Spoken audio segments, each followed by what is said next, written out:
बोले जब मैं मर जाऊंगा, मेरे मरने के बाद ही सही मेरा बच्चा होगा। यदि मैं इसका पति बना तो बच्चा होगा, और बच्चा होगा तो वो मुझे पिंडदान देगा।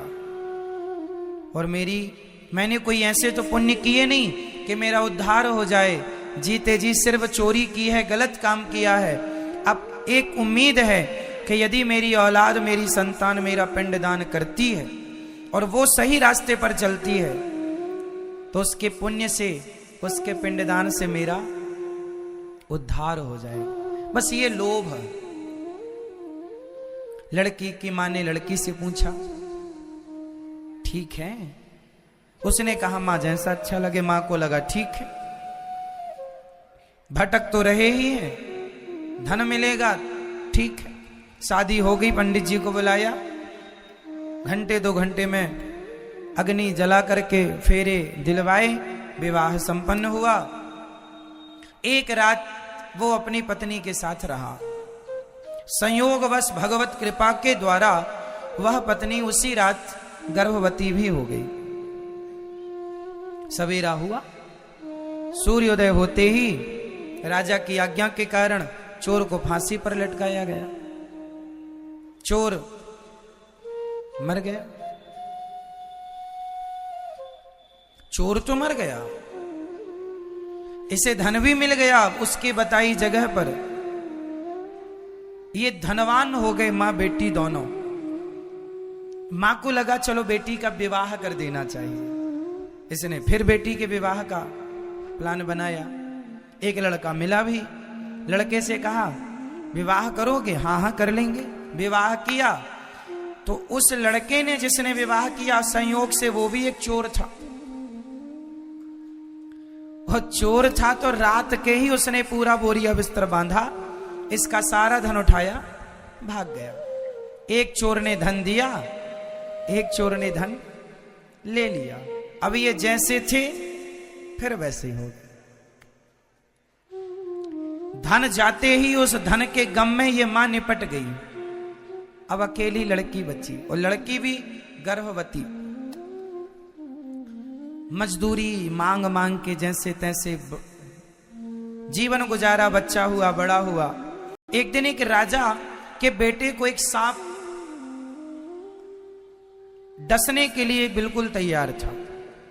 इसने देख लिया तो इसने जाकर उसकी रक्षा करने की कोशिश की, पर पहुंचते पहुंचते देर हो गई और डस लिया। राजकुमार मर गया, परंतु जान बचाने के लिए इसने अपनी जान जोखिम में डाली। राजा ने देखा, राजा ने कहा तू मेरा बेटा। ये राजगद्दी पर चला गया, राजा हो गया। जब राजा हुआ, वो राजा मर गया, अब ये राजा हो गया। इसकी मां ने कहा, इसे अपने पति की बात याद आई कि मेरे पति ने कहा था मेरा बेटा पिंडदान करेगा। अब पिंडदान करने के लिए ये गया जी पहुंचा, और जब गया जी में पहुंचा तो जैसे पिंडदान करने लगा, उसके सामने 3 हाथ खड़े हो गए।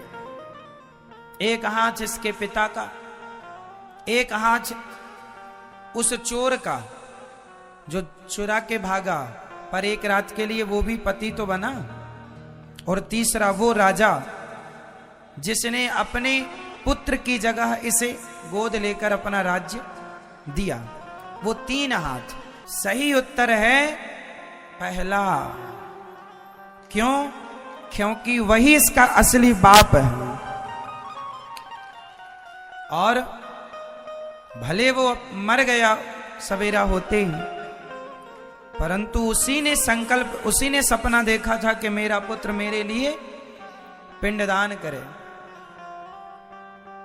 पर पहला पिंड लेने का अधिकारी वही है। बाद में फिर ये किसी को भी दे, कोई आपत्ति नहीं। अर्थ क्या निकला इस कहानी का? इस कथा से ये सीख मिली कि हमारे जीवन में कितना भी उतार और चढ़ाव आए, और आएगा, कब आदमी राजा से रंक हो जाए और कब रंक से राजा हो जाए, तुम्हारी किस्मत ना हम तय करते हैं ना पड़ोसी। आपकी किस्मत, आपका भाग्य आप स्वयं बनाते हैं। और जो आप यहाँ बैठे हैं, आपका भाग्य पहले ही लिख चुका है कि आपको ये आगे मिलेगा। इसलिए जो मिल रहा है वो हमारे कर्मों का फल है और भगवान की कृपा से उसे लेकर प्रसन्न ही रहना चाहिए। ये समझदारी है।